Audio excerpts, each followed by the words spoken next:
Welcome to the STARS program, seniors taking active roles in society.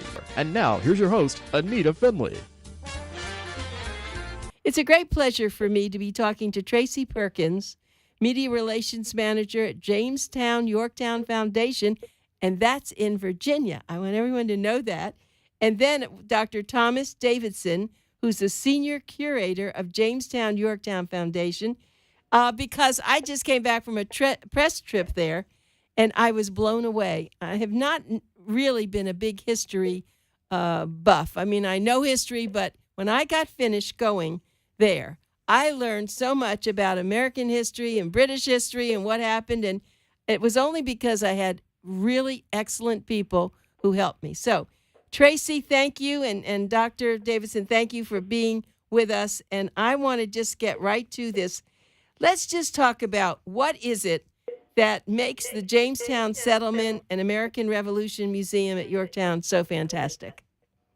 Well, you see, we're offering a really in-depth look at two critical phases in early American history. And we're presenting this material not just in a conventional museum setting, but also in a living history setting that is integrated with an indoor museum setting.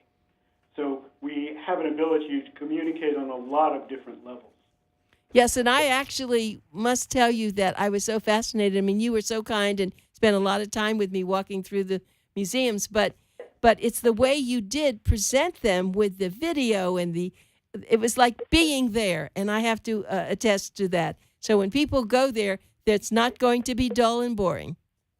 No, we're really focused on making history accessible, and of course, we're an educational agency. We're part of the Commonwealth of Virginia, and the Commonwealth really integrates us into its educational programming.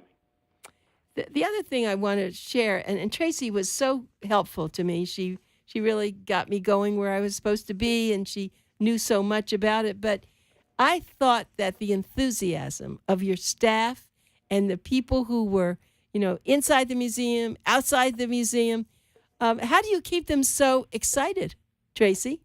Oh, I think that our employees, our staff, historical interpreters, curators, the people that sell the tickets, our visitor services staff, they all love what they do, and they believe in what our museums have to offer to people on a daily basis. They love to share the story about American history and the landing at Jamestown in 1607 all the way through the American Revolution.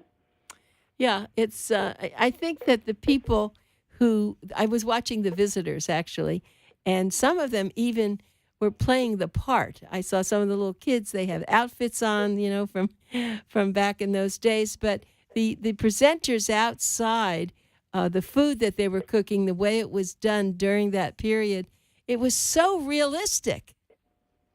Well, it is, and they work hard to present an authentic setting and authentic demonstrations of life in 17th and 18th century Virginia. So whether you're at Jamestown Settlement in our recreated Powhatan Indian Village, the 1610 to 14 fort, the English fort there, or aboard the three recreated ships, I think they make that come alive, whether you're raising sails or grinding corn or scraping a deer hide to learn about clothing, to the American Revolution at the American Revolution Museum at Yorktown in our recreated Continental Army encampment and Revolution-era farm.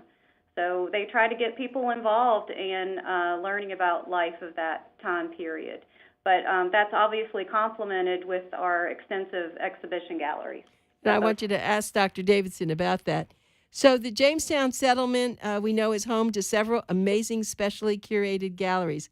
Tell us a little bit about what's in them and how they were curated, because I know that you really have been a major part of this. Well, you see, the Jamestown Yorktown Foundation has been around for a long time. It goes all the way back to the 1950s.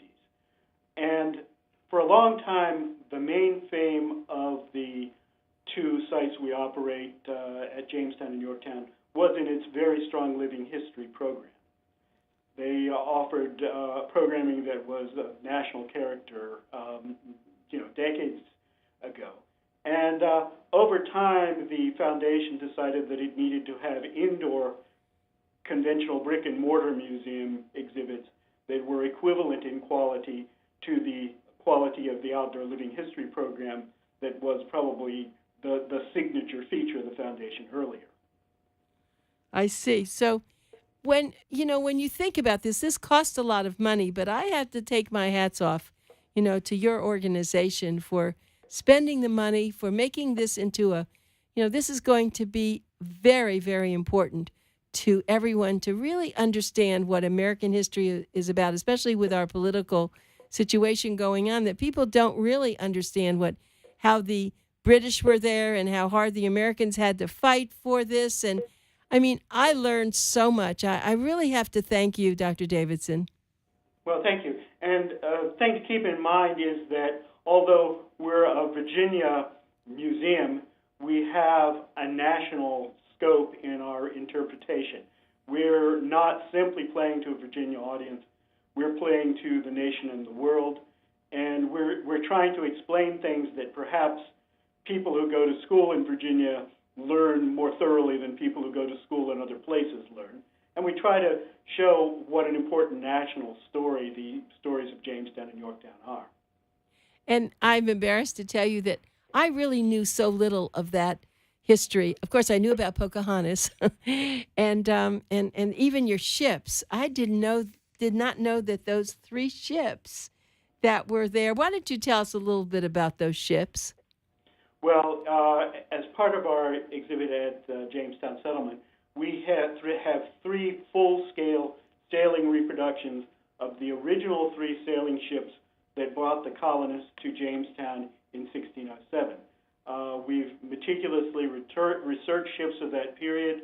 We've looked at all the records, and we've had very skilled people essentially build at full scale, as close as you can possibly come to replicas of actual 17th century British sailing ships. And we have these crewed all the time. We have them out for the visitor to go on and survey all the time.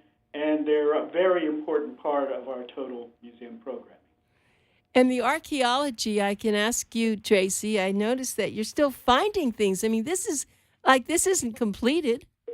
I know, and that takes place at historic Jamestown, which is adjacent to us, and they have rediscovered the original 1607 fort. I guess the excavations began in 1994, and that's still going on. So they're learning about that information, and they're sharing it with us. So we're able to continue to update our information and research as they learn things and as we learn things, and show that in the galleries, and are able to share that with visitors as well.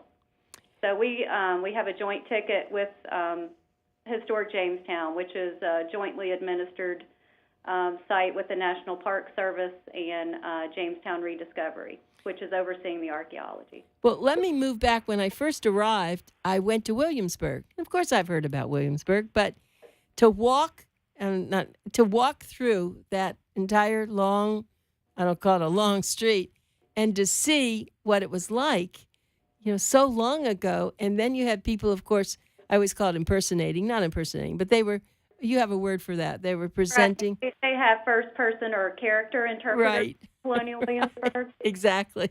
And they told everybody, what they did here, and they showed you inside of the shops and the way you have really kept this. But the nice thing, you brought this up, you are so close to each of the historical, the museums and the places where all this took place. And so people who are coming and traveling from South Florida should understand that if you really want to learn about our history, American history, the early British history, you really want to go here. You want to go and see the Jamestown settlement. You want to see the American Revolution Museum at Yorktown.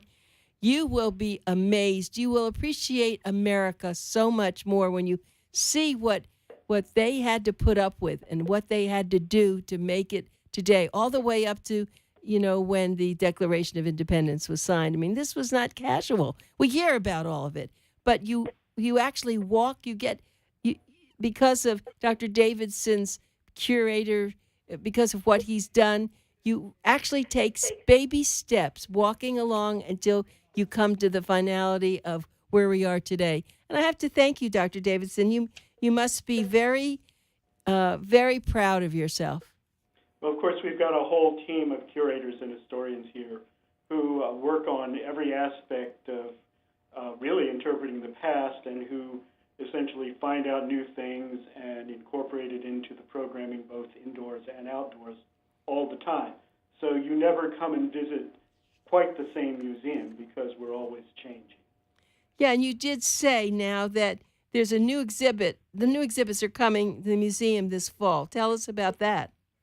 Well, we're having a new exhibit that will be opening this fall that is going to deal with the first women living in Virginia, that is, the first English women living in Virginia. We're commemorating an important anniversary in Virginia and national history, which is the year 1619, and that's the year that the company that sponsored Jamestown began deliberately sending women to Virginia to populate the country and to essentially establish Virginia as a home for English people rather than as a colonial outpost established for economic reasons. So we're going to have a very intensive look at women, not just English women, but also Powhatan Indian women, African women, all of the women who were living in early 17th century Virginia, show how they're interacting, how their cultures are influencing each other. It should be a very exciting exhibit. Yeah, it should be. I love the fact that you are really including all the women because the women were really very important, although many of them, they didn't go out, I guess, and shoot and do all the things the men were doing, but they were there keeping the home fires burning. And I will tell you, Tracy, you know that little apple pie that I love that. I'm about to make that for one of my friends for a little dinner. It's called apple pies, and and of course I saw him making the man out there was making them, and of course he didn't give them to the visitors. They were for the staff. Darn it. Right, I know those health codes. Yeah, but they really. And then I put a recipe in for the stew oysters. I mean, they had to go through a lot to cook, and they had to cook for a lot of people. Well, and we're amazed at the demonstrations and the period recipes that are replicated on site for people to see how they actually prepared food and stored food. And so they do that every day of the year, except for Christmas and New Year's Day.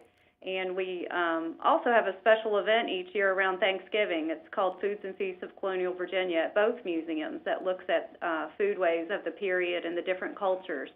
So I think people always really appreciate a connection with food and also how things are prepared. So they can learn how to do these things through demonstrations and try it at home, even though they might not have an open hearth. Right, an open hearth. Well, it's funny because now something has come back, and you probably know that you can sit outside, and now they sell these pits, these fire pits. Oh, yes. Going you can back try it at your fire pit. Right. That's true. Go back to the old ways. The other thing that really was very exciting to see was the way that you may see a painting with someone's clothing, and then you took me into the clothing shop where they're sewing to make all these special costumes. I'll call them costumes, but they're reality, so that people who are now meeting with the visitors, whether they're outside or inside, they look like the painting. Right. We have a very talented historical clothing staff who recreate a number of costumes, or clothing, I should say, because they're really teaching people what people wore in the 17th and 18th century through whether it's hides in the Powhatan Indian village, or linen, or wool jackets of the Revolutionary War soldiers. They're learning all types of things down to the very buttons and what they mean. So people often ask, the interpreters what they're wearing, how was that made, where would you have gotten that? So they're learning a lot of things, not only from how it's put together, but how in the world did they get the fabric, or was that imported, or did you have to make that on the farm, or were you actually using nature, like deer hides? They're scraping and processing deer hides to make clothing and other tools. I saw that. I couldn't believe that they do that.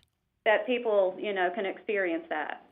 Right. And then I went and met the man who is in charge of the farm. Oh, yes. Oh, I love that. Simpson. Uh-huh. And why don't you tell us about that farm? Well, Tom, would you like to talk about the farm? It's a Revolution-era farm. Okay. Okay, when we did our latest renovation renewal of the Living History program at Yorktown, we decided, why not pick an actual farm and farm family, people who actually lived near Yorktown during the Revolution, and let's recreate their world. Let's build the kind of house they would have owned. Let's lay out the kind of fields they would have laid out and plant the kind of crops they planted, and essentially take this this family and make them real on the ground. And so we geared everything around this particular target family, and to present a kind of integrated and kind of seamless view of what some people, not everybody, but some people's lives would have been like during the Revolution. Yeah, it was, and he was so proud of, well, we're going to get, after this is done, we're going to bring in this. And so you're using all that food for out there where the people are cooking. That's right. So the farm features a farmhouse with 2 chimneys and a separate kitchen for cooking. There's a tool shed, a tobacco barn, and there's a new feature of enslaved quarters. Yeah, I know that. Which is all based on that family, the York County family. Right. In the 18th century. So they actually took an inventory that was still on record in the courthouse of their property, so we recreate that in our museum setting. Well, Virginia really was the home. That's where everything happened. A lot of people think that things happen in Philadelphia, but Virginia, after someone sees the presentations that you have there, the American Revolution Museum at Yorktown and the Jamestown Settlement, I think there'll be a greater appreciation of Virginia because, I knew that a lot of things happen in Virginia, but the way, Dr. Davidson, that you displayed everything, it made Virginia really the keystone. That was it. They're the ones that got everything done. Well, Virginia did come first. That doesn't mean that Massachusetts isn't important, but we were here first. You were there first. Yeah, but you think about, and I asked about the weather. Apparently, Virginia was pretty cold in the winter, and they still had to function outside and fight the British. And, we have such an easy life today, don't we? Well, people are very adaptable. They didn't think they had hard lives. They thought they had good lives. Oh, right. Especially away from the Britain, huh? Right. They were, and before the Revolution, Americans were a very prosperous and happy lot compared to most people in the world. Yeah, I'm sure that's true. But what they had to come through going on that ship, the ships that you saw, yes, being down under there and trying to go, talk about getting seasick. I don't know how those poor souls made it. It was a challenge to get a foothold in Virginia, but they did it. So that's why we're known for the first permanent English settlement. Right. And both of you live in Virginia and you love it, don't you? Yes, we do. Yeah, we do love Virginia. What is the weather there like now? It's very hot. It's very hot and humid this week. But so in like the 99s, I believe. That's very hot. Well, here in South Florida, we don't even have that. Well, we have some good winds sometimes coming off the James and York River, so that does help. Right. Let's go back though to what you have outside, because that's extraordinary. There are museums all over the country, and we know that, and a lot of historical museums. But I don't know if there are many of your outdoor. It's an outdoor museum, really, in a sense. Mm-hmm. You have a word for that, though. What is it? The outdoor living history. Yeah, area. living history, right. That's fairly unique, isn't it? Well, there are a number of people who do this. I'd like to point out a place called St. Mary's City in Maryland, where, again, they do 17th century and do almost on our period, but they're interpreting the first Maryland colonists. So, yeah, people do this. There are a number of programs around the country, mostly focusing on later time periods. Yeah, I see. Right. Well, some of the paintings that you have of the British, the king, and the people there,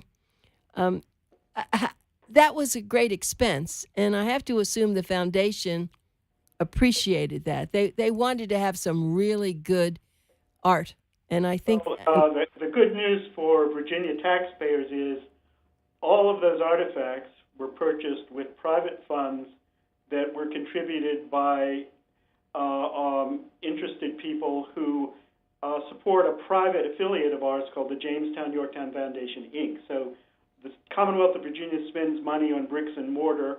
They pay my salary, but all of the artifacts are paid for with private money.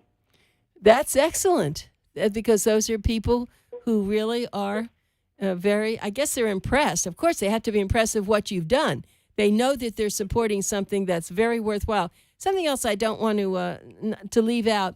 When I was there, I saw huge amounts of buses, tourists coming. Yeah, we have a great visitation and a lot of group tours, tours of all ages. We have a large school group population that comes to visit during the school season, but we have adult visitors, senior visitors, people just taking tours to experience the area and the two museums. Right. So now if people want to come, let's just help get them there.